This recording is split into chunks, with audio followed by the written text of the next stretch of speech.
Good morning. Welcome to Neighbors. How's everybody doing today?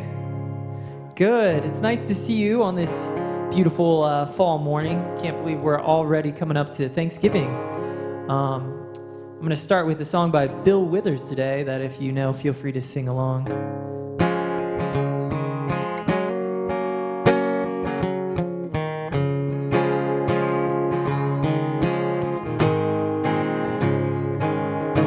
Sometimes in our lives, we all have pain, we all have sorrow, but if we are wise, we know that there's always tomorrow.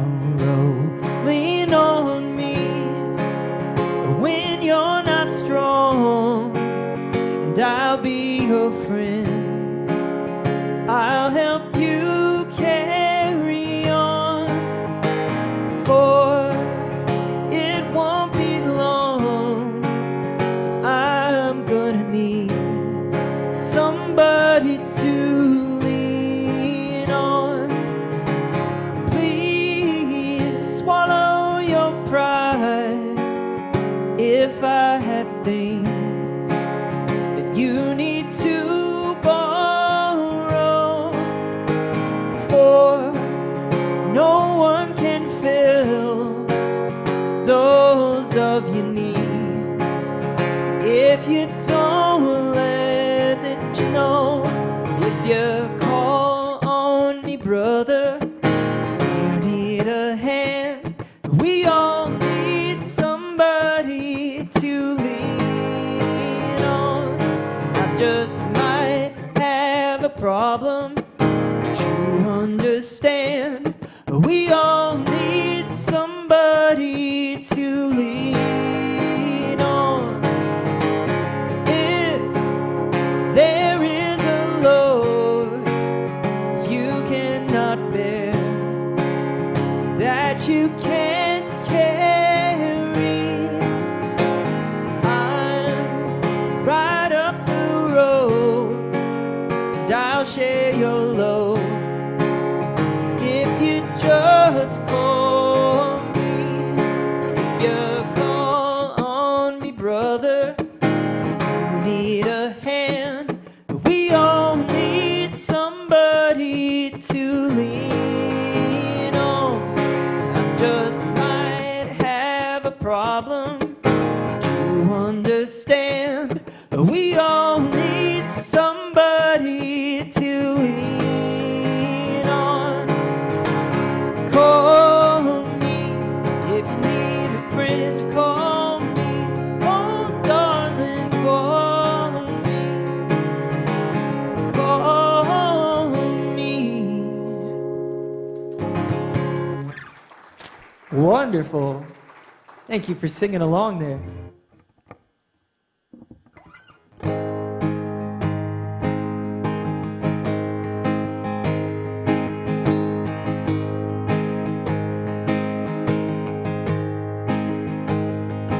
Every time I try to make it on my own, Every time I tried to stand and start to fall, all those lonely roads that I have traveled on, there was Jesus.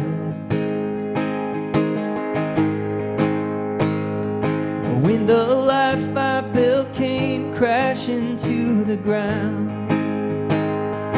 when the friends I had were nowhere to be found, I couldn't see it then, but I can see it now.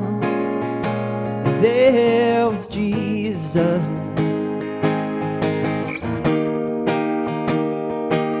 In the waiting, in the searching, in the healing and the hurting, like a blessing buried in the broken pieces.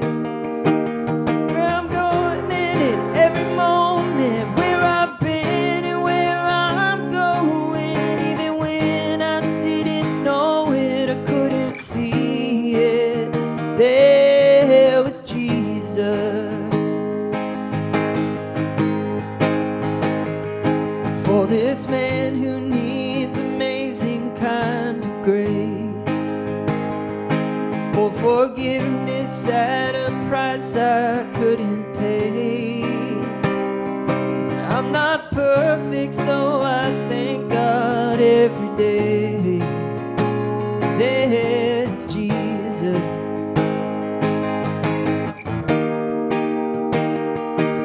In the waiting, in the searching, in the healing and the hurting, like a blessing buried in the broken pieces.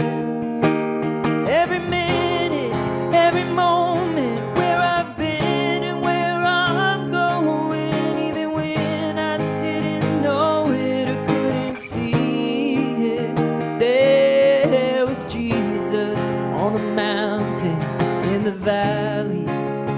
There was Jesus in the shadows of the alleys. There was Jesus in the fire, in the flood. There was Jesus, isn't always was.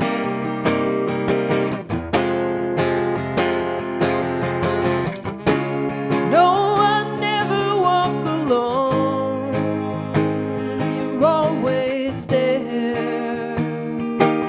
In the waiting, in the searching, in the healing and the hurting, like a blessing buried in the broken pieces.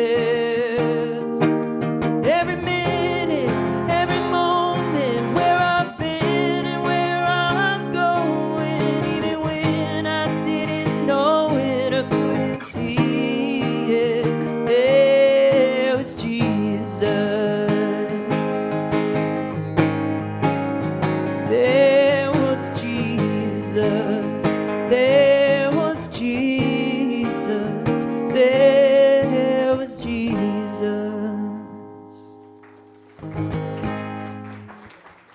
Oh, thank you. Thank you. I'd like to say a quick prayer together.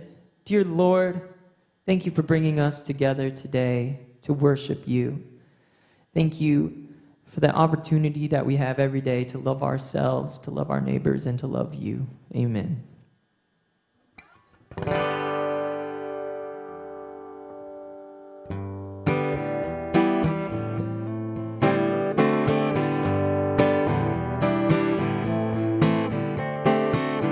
I, the Lord of sea and sky, I have heard my people cry, all who dwell in dark and sin, my hand will save. I who made the stars of night, I will make their darkness bright. Who will bear my light to them? Whom shall I send? Here I am, Lord. Is it I, Lord?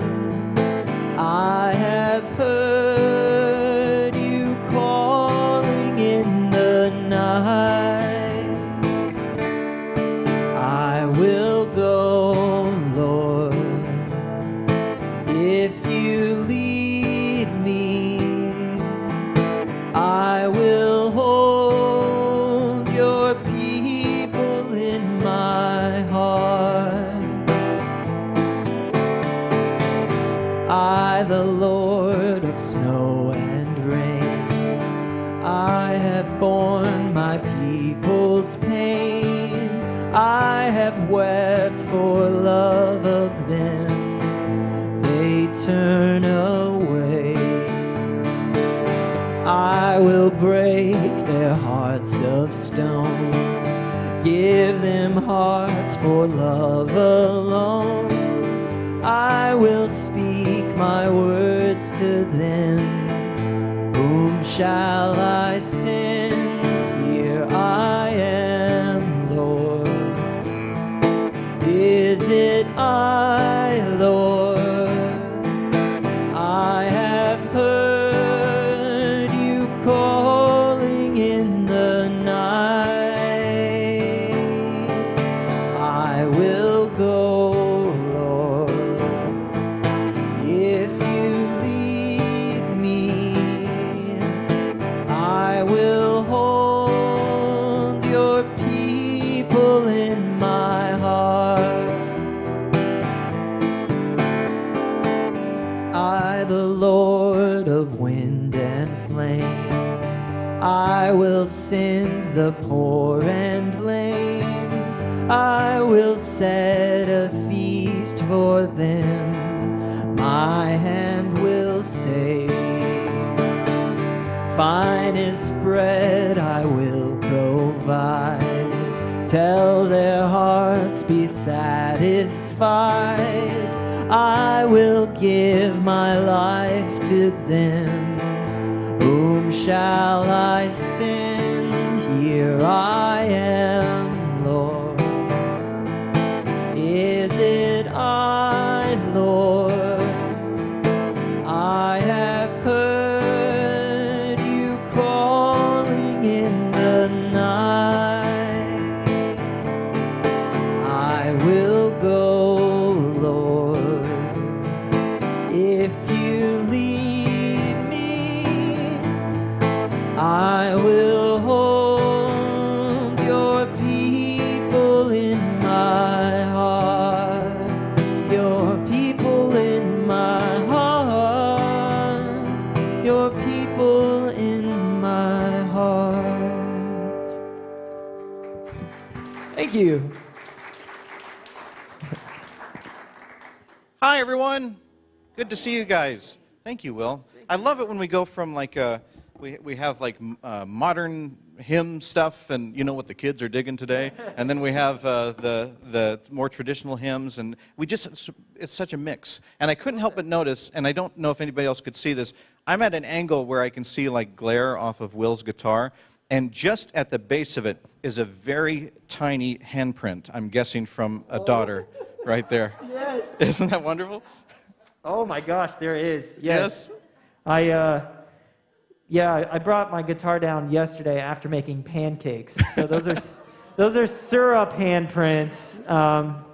Yeah. Yeah, you want to keep that. Yeah. That's really nice. I just want to welcome everybody here. If I haven't met you yet, my name is Trevor. I'm the pastor here. I just want to welcome you to Neighbors. It's nice to see some old faces from out of town over there. Hi guys. We have a very special Sunday today, too, and I'll talk a little bit more about that in a second. But first, I just have a couple of announcements. We want to stay connected with you. If you are joining us either here in person, online, either in Lincoln or outside or wherever you are, we really want to keep you updated on what's going on with Neighbors. And so all you have to do is take your text machine there, the phone. Isn't that what it's called? Yeah. Text Neighbors to 402-512-1856. You can also email us any questions you have at info@neighborscommunity.org. And if you are here for the first time, or if you've been here for a long time and would like a travel mug, we would like to offer that. It's just our way of hospitality is a very, very important thing to Neighbors. It's important for you to feel comfortable here. It's important for you to feel welcomed here. And one of the ways that we like to just extend that is to give you a travel mug. It's a nice little thing there. It's right around the corner there. If you have one and want another, have it. If you are joining us online and would like us to mail it to you, that info@neighborscommunity.org, email us. We would be happy to even mail you one there. We're just glad you're joining us today. Also, if you around the corner, around the mugs, there's crayons and all that kind of stuff. We encourage doodling and all of that kind of stuff. And even if you're online or anything like that, we just don't like heckling or sleeping, But and it does happen. So I just point right over there. If you want an example of both, it's right there. Seth. Also, generosity, helping neighbors grow. Neighborscommunity.org/give on our website there. You can mail checks to 575 Fallbrook Boulevard, Lincoln, Nebraska, Suite 102. And I also wanted to, there's many ways to give. People are giving, finances. People are also giving of their hearts. Just joining us is giving. Around the corner, if you can see all of those crates there, we had some wonderful people that have helped fund and build Thanksgiving meals for people from our neighbors at Sco Middle School. There are some families that's a little challenging for them right now, and I know exactly what that feels like. I think people have heard this story before, but when I was a kid, we had some hard times, and we were on food stamps, and we got our clothes from the thrift stores and all of that kind of stuff, and one day, somebody just knocked at the door, and we had a turkey dinner, and it was meaningful, impactful. And to be now full circle in a church that's doing that, I'm telling you, you make a difference in people's lives. That made a difference in mine, and what you're doing there. Just if you just look around the corner during our 3-minute break or whatever, you will see a pile of kindness, a gesture of just saying, we love you. It's not one of those, you got to come to our church or anything like that. It's just, hey, you got neighbors here, and we just want you to have a happy Thanksgiving. And that truly is the love of Jesus Christ. The love of Jesus Christ doesn't always involve a lecture or anything like that. Sometimes it just involves saying, glad you're here, and we're glad you're here. So just happy to do that. And I also want to give a shout out. That's, what am I, 12? To Betty over there, who organized the whole thing this year, and without her couldn't have it happen. And I'm getting heckled. Oh, let me get you on mic here. I didn't know we were Oprah suddenly. I made some of the calls to the people who are getting the baskets, and this one young woman doesn't even have a place to live. She's living with her sister, and we're going to deliver it to her sister's house. And these are people that really need help, and it feels good to be able to give that help. And if you ever want to know why Neighbors is here, it's that. That's exactly why we're here. We think of the people that attend our church on a regular basis, but we never stop thinking about the people outside of those doors. Never stop thinking about it. Everything that we do is about everyone that God loves. And guess what? That's everybody. So we want to also share the news about Neighbors Church as well. So if you are on your phone or anything, watching online or anything, just hit the share button, the like button, the subscribe button. Whatever the thing is that you're watching, if you just want to share that, it's an easy way to tell people about Neighbors and the good things that we're doing here. We are going to take a 3-minute break. We believe in pauses, especially during this time. People are just running from one thing to another. And it's very important for us that we practice the exercise of saying, okay, let's just calm down, pause, and take a break. And that's what we do here. So we take a 3-minute break. You can get donuts. You can, use the facilities. You know what I mean by facilities. And so you can watch, if you're online, you can talk amongst yourself. You can pray. You can think about the beautiful songs that Will did. Or you can think about the message coming up. However you want to do it, we're just glad you're here, and we'll see you in 3 minutes.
Well, again, hello, neighbors. I'm so glad that you guys are here with us. If you are joining us online, I hope that you're having a great day. If you're here in person, I hope that you're having a great day.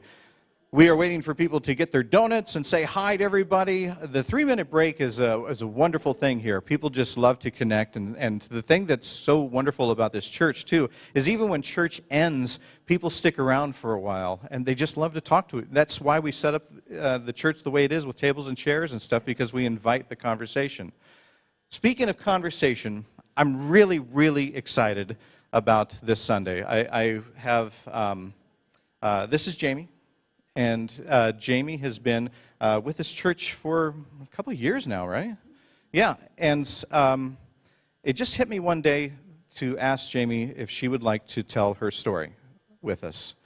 After we picked her up from the floor, she agreed. And so we were really excited to have her here. She's been working on it, and I don't want to talk too much because I really want to listen. And I just want to, if you guys will just give a nice welcome to Jamie here.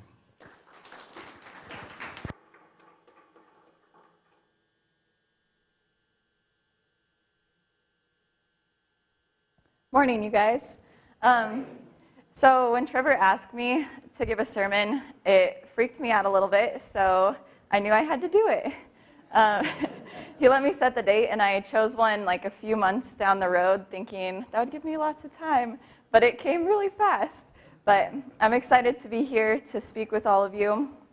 Pastor Trevor let me have free rein on what I could talk about today, and I am a science educator by trade, so I'm not a scholar on the Bible or a pastor, so I wanted to speak with you about something that I am an expert in, and that's the journey that I've gone through spiritually, the struggles that I've had along the way so far, and why this church has become home for me.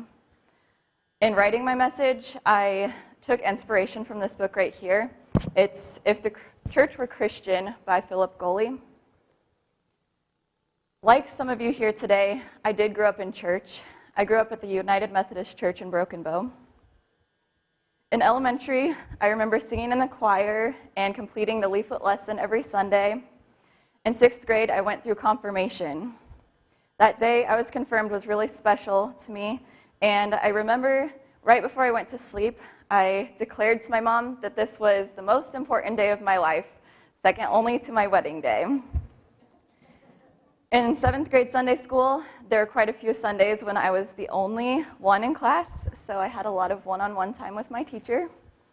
My 8th grade Sunday school teacher was a little better about drawing people to class because he brought donuts every day and gave us pop for the pop machine, and I got to play foosball, so there were more classmates in that class. My years in Sunday school resulted in my learning of many biblical stories, how to identify every sin, and what I needed to believe so I didn't commit one of those sins and disappoint God. The end of middle school into high school is where things really started getting interesting and memorable in my spiritual journey and in my search for the meaning of church. Around that time, I went to church camp at Chadron called Camp Norwesca. This was the second time I'd been to this camp, and I was eager to experience everything I had the previous summer. The awe of biblical miracles and stories within an environment of ponderosa pine trees, campfires, good company, and outdoor worship sessions. During one such worship session, that second time, we were visiting the story of Noah's Ark. The Bible goes into details about the ark and the journey that Noah took, and the purpose of the journey.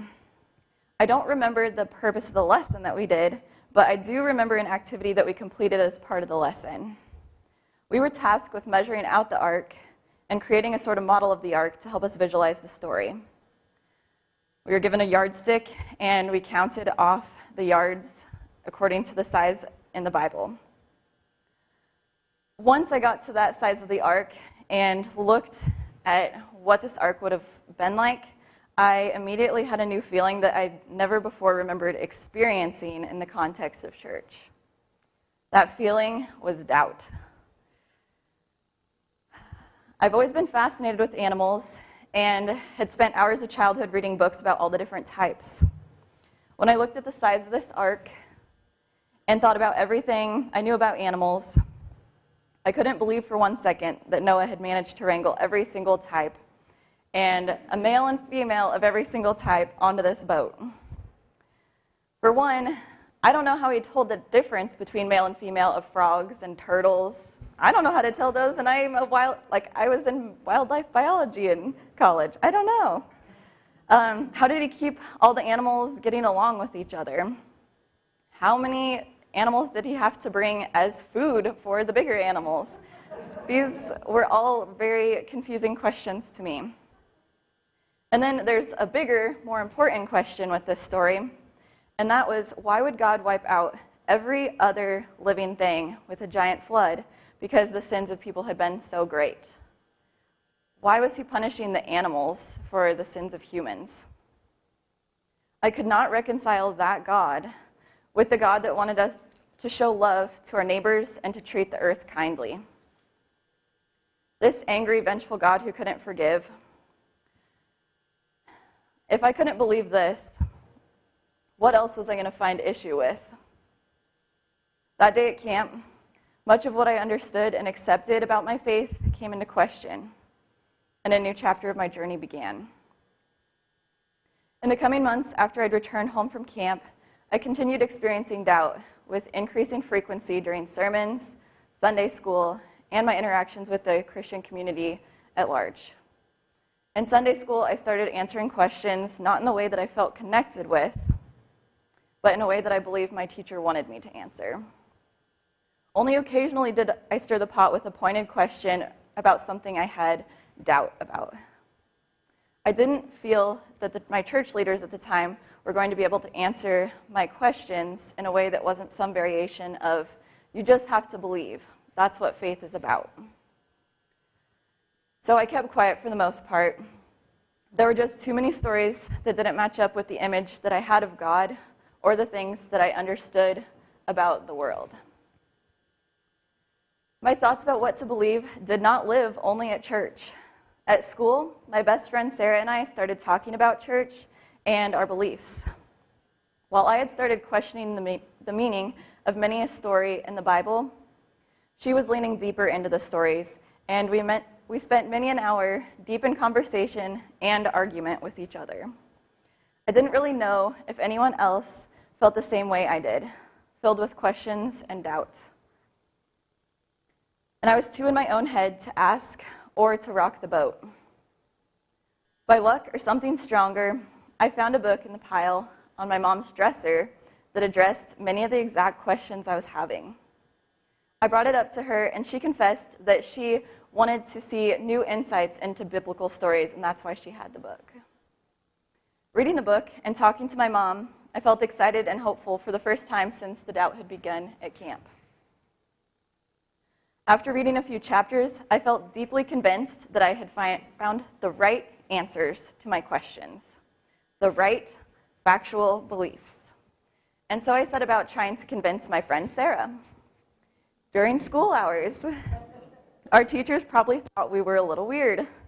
She took her Bible around with her all day, and I had my book on biblical theology. Those were not the typical accessories or conversations of the average high school student. At this point in my life, I knew I was missing the forest for the trees, but I had to study those trees up close before I could draw conclusions about the overall meanings. This struggle with doubt that I had during my teenage years brings me to a vital question about Christianity. How often in our spiritual Christian journeys do we focus more on what to believe and what rules need following, rather than asking ourselves what is most important? And what is most important? In high school, I thought the most important thing was making sense of the more confusing, doubtful parts of the Bible. This is where I was in my spiritual journey when I entered college. In my first summer during college, I ventured back to Camp Norwesca. This time I was a camp counselor. Together with one other counselor and the program director, we took on the whole gamut of responsibilities required to lead campers through their time at camp. Some of those responsibilities came easily, such as leading nature walks or helping in the kitchen or leading games. Oh shoot, I forgot my pictures. So here's me when I was little at Camp Norwesca, right here. And my sister Audrey, who's here with me today. And this is when I ventured back as a camp counselor.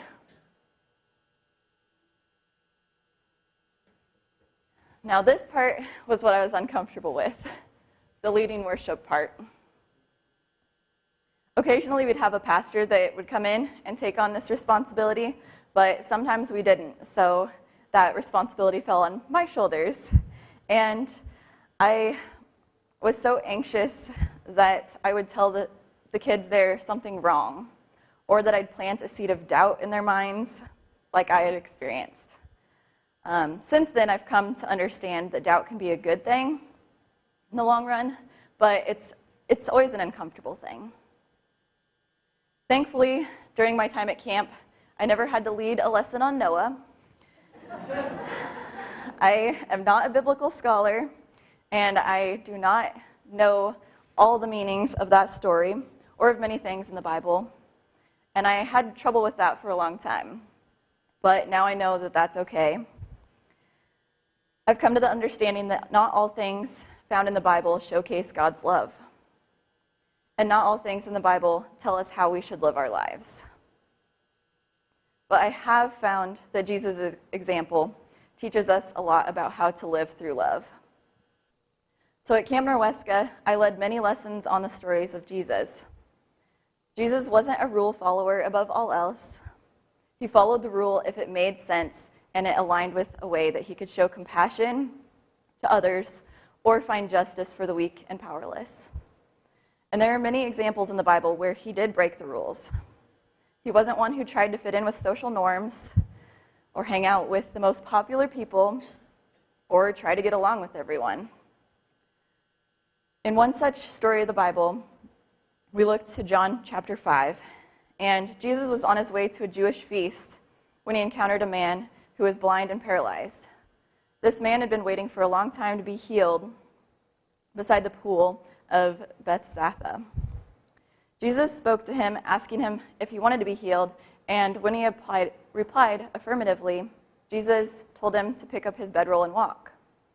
In this situation, Jesus had a choice between following Jewish law and showing grace. He chose grace. Jesus broke the Jewish law, not for the first time, because he put priority on love over law. It's interesting to me that people objected to the breaking of rules, but they did. They weren't concerned about the reason for this exception. They were concerned about the rules, the way things needed to be done. They missed the point.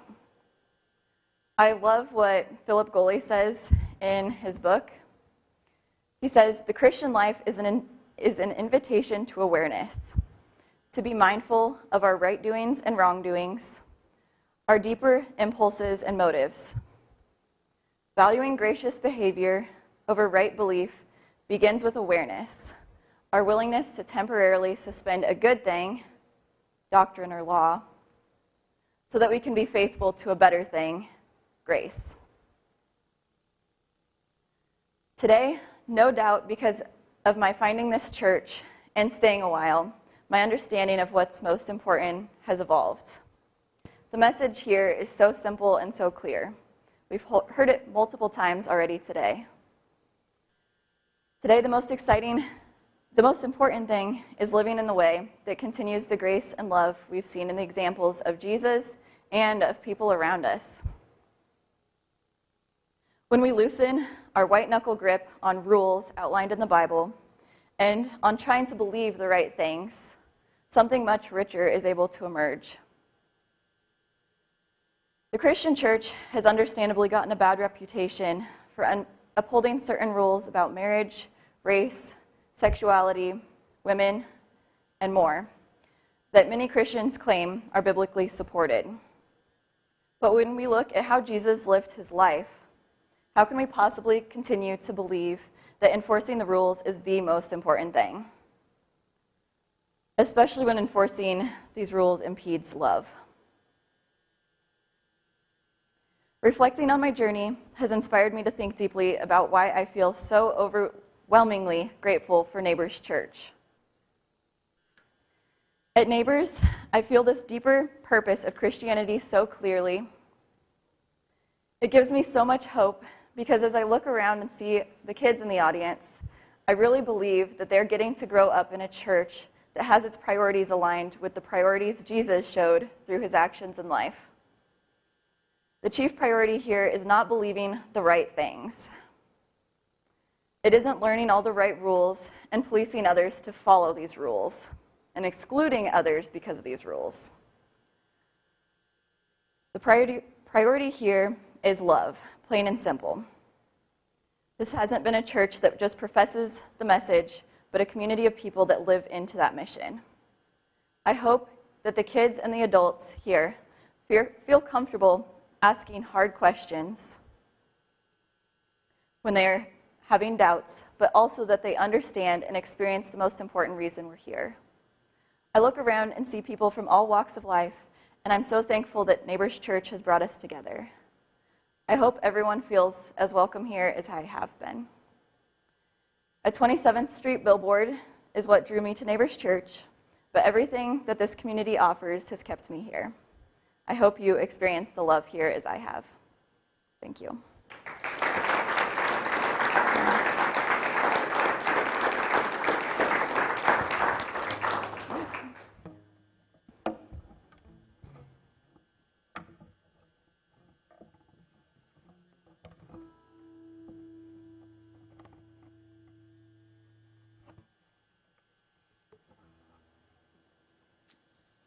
Thank you, Jamie. That was wonderful. I'm feeling very inspired by your message.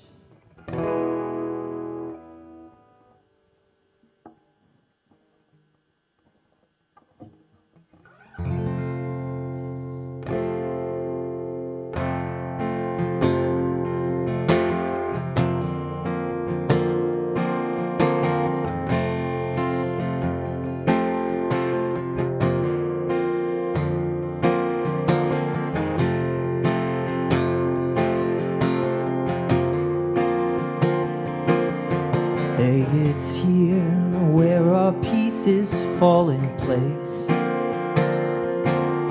Any rain softly kisses us on the face. Anywhere means we're running. We can sleep and see him coming. Where we drift and call it dreaming. We can weep and call it singing.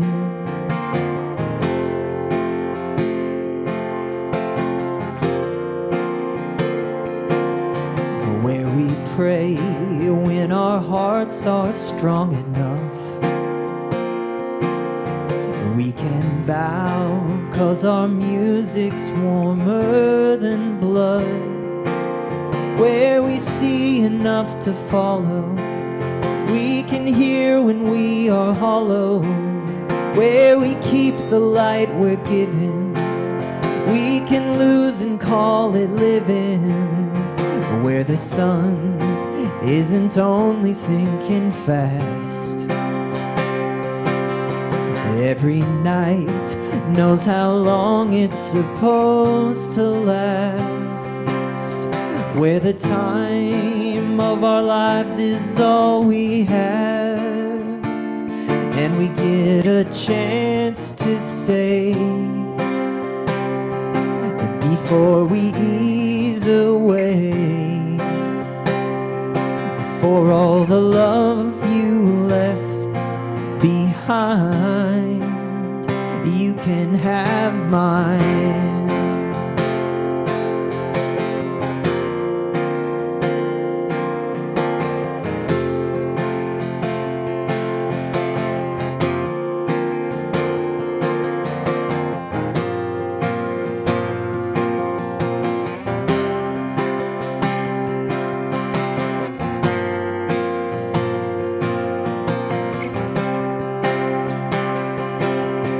Say it's here where our pieces fall in place.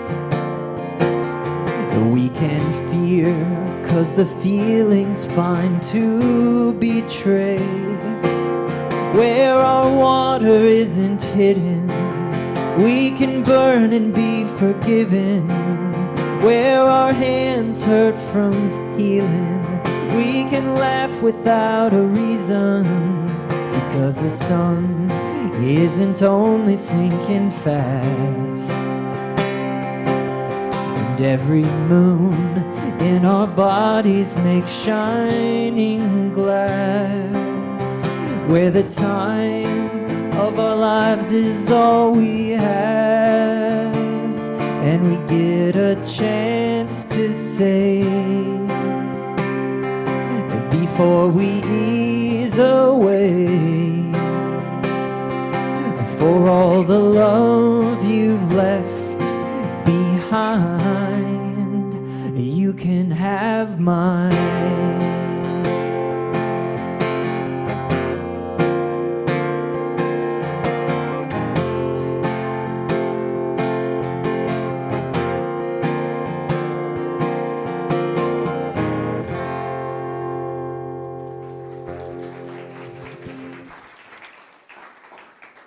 Thanks, Will. Thank you. And thank you, Jamie. That was wonderful. That was inspiring. And I told you it would be.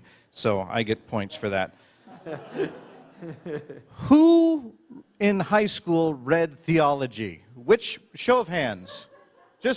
I'm not the only one. I just listened to Bob Seger. That's all I did and ate chips. That's amazing. That's very inspiring. And it means so much to me. I can preach up here for years on end, and it won't have the impact that you had today, because it's a real story, and it's really you, and you are probably as old as my son, but you are a wise soul, and I want to thank you again for sharing your story today, very much. Yes. Our stories are important. It's important for us to share. Sometimes we tell people about our favorite restaurant or what we're doing for the weekend, but to sit down and actually talk about our faith is huge. It's very, very important. And to talk about our doubt, too. We don't often realize that the Bible is filled with people that had doubts and arguments, and the first part of worship in the very early days was debating the stories, talking about the stories, arguing the stories. Our questioning is very much a part of our worshiping. And so I'm glad that you mentioned that and gave permission for that. And thank you. You're going to preach once a month. I really glad for that. Prepare for Christmas Eve, because I think that's pretty much right in line. So really glad to hear that. As we leave here today, I hope that we take the story that Jamie has shared. I hope that we take the songs that Will has shared, and I hope that we just take the love that is shared here. And remember that that love we're just borrowing. It's for us to share again. May we do that. May we continue to love God, love ourselves, love our neighbor. Amen. We'll close with Amazing Grace.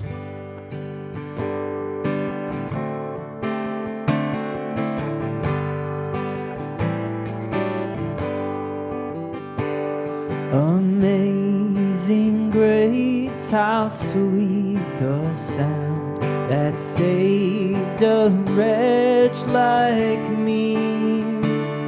I once was lost, but now I'm found, was blind, but now I see. 'Twas grace that taught my heart to fear, and grace my fears relieved. How precious did that grace appear the hour I first believed. Through many dangers, toils, and snares, I have already come. 'Tis grace that brought me safe thus far, and grace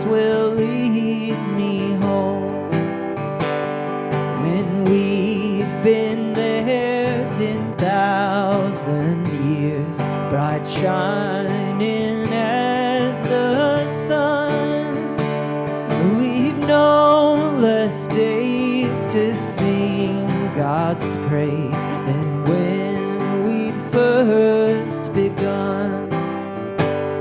Amazing grace, how sweet the sound that saved a wretch like me.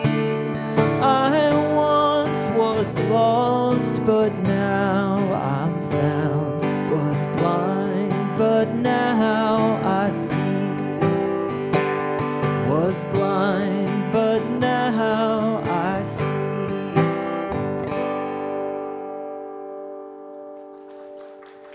Thank you. You guys have a great rest of your day.